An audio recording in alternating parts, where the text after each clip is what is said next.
California court orders unsealing of transcripts related to the Roman Polanski sex abuse case.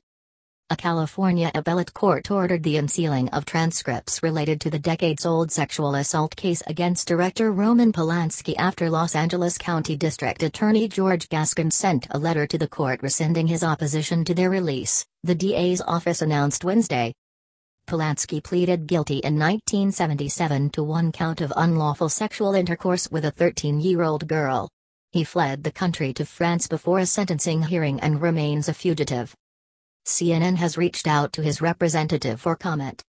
In 2014, Samantha Geimer, the victim in the case, requested the court unseal the transcripts of then-Deputy District Attorney Roger Gunson's deposition and investigate alleged judicial misconduct.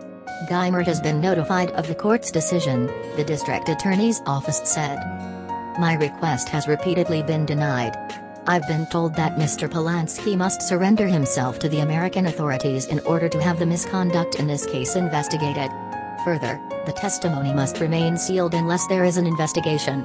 I believe this answer is disingenuous," Geimer wrote to the LA District Attorney's office last month as she pushed for the release of information.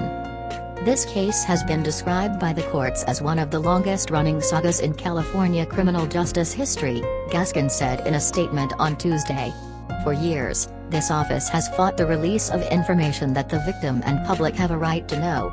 After careful consideration of the victim's wishes, the unique and extraordinary circumstances that led to his conditional exam and my commitment to transparency and accountability for all in the justice system, my office has determined it to be in the interest of justice to agree to the unsealing of these transcripts.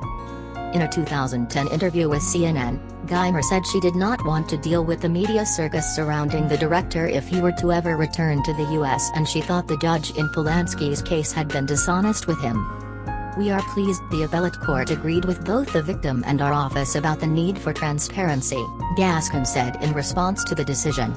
"The court's decision helped us move toward upholding our responsibility to tell the public the truth, and to listen to survivors. We hope it gives her a small measure of assurance that eventually, she can have some measure of closure in this decades-long litigation." The office is unsure when or how quickly the court will unseal the documents. The district attorney said Tuesday that he would no longer object to unsealing the transcripts and filed a request with the court asking for their release. The Gunson deposition was effectively a post-plea evidentiary hearing on judicial and prosecutorial misconduct, rather than a conditional examination to preserve the testimony of a victim or witness for trial, and the safety issues frequently present in cases where conditional examinations are used are not present in this case, Gascón said in his filing. Thus the transcript should be unsealed. CNN has sought comment from Gunson. The Los Angeles District Attorney's Office will no longer object to the release of documents in the 45-year-old rape case against the film director Roman Polanski, the office said on Tuesday. George Gascón, the Los Angeles DA, said his office had reversed its position and asked to unseal the transcripts of the testimony of the former Deputy District Attorney Roger Gunson as part of an effort to re-examine the case against the 88-year-old filmmaker. For years, this office has fought the release of information that the victim and public have a right to know, Gascón said of the case, which he said has been described by the courts as one of the longest-running sagas in California criminal justice history.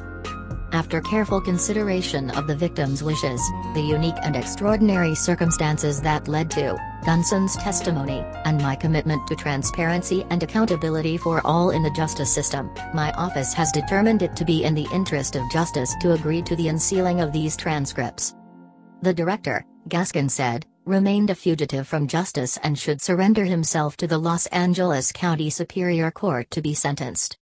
Polanski, known for films such as Rosemary's Baby and The Pianist, admitted in August 1977 to forcing Samantha Geimer, who was 13 at the time, to have sex. The director pleaded guilty to one count of unlawful sexual intercourse with a minor but fled to France before a sentencing hearing and has been a fugitive from justice ever since. The filmmaker has long sought the release of the transcript, which he believes will help his case and allow him to eventually return to the U.S. without facing arrest. Geimer, too, has asked for the transcript to be unsealed. In a letter to the DA's office, Geimer, who has sought to have the case against Polanski dismissed, asked that the office take a fresh look at the case and investigate alleged judicial misconduct. Polanski was married to the actor Sharon Tate and shared a house with her before her murder at the hands of the Manson family cult in 1969. In the decade since Polanski's conviction, Hollywood has continued to celebrate him and A-list stars have continued to work with him. Before dozens of women came forward with stories of sexual abuse and harassment at the hands of Harvey Weinstein, the powerful film producer wrote a letter in support of Polanski. In recent years, Polanski, who has admitted his attraction to teenage girls, has faced accusations from at least 5 other women who say the filmmaker assaulted them when they were teenagers. One woman alleged Polanski sexually assaulted her when she was 10.